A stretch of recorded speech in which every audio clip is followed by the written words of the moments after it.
子申啱啱3歲嘅時候，佢嘅世界曾經充滿挑戰，語言、社交、情緒，每一小步都令到爺爺心痛又無助。最後喺牽蝶康兒嘅陪伴之下，子申同埋爺爺綻放咗笑容，重拾希望。點解你會當初帶子申嚟我哋中心嘅？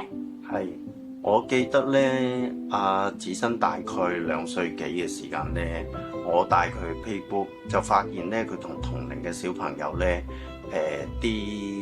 能力真係有好大落差，變咗我哋就帶佢去做評估啦。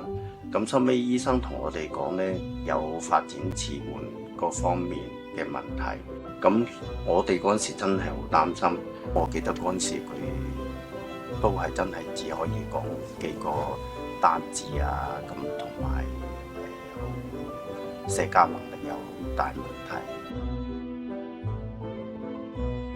你覺得佢最大嘅改變係咩啊？佢個情緒控制同埋耐性嗰方面好大改變，情緒同耐性改善咗咧，就令到佢學習個能力都強化。佢亦都開始同其他小朋友有好多互動，好開心咁樣玩。除咗教小朋友幫小朋友之外咧，仲有一樣幾緊要嘅就係幫埋我哋家長，令到我哋知道點樣去處理佢哋日常嗰啲狀況。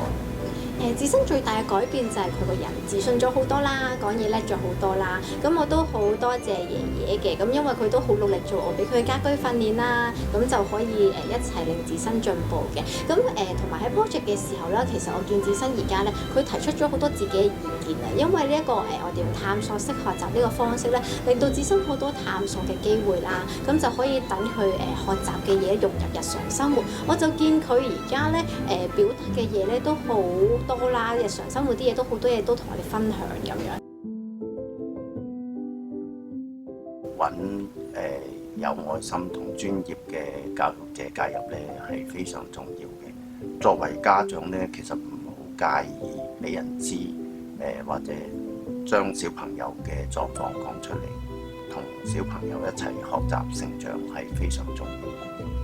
牽蝶康兒與家庭攜手同行，令孩子綻放光芒，健康快樂成長。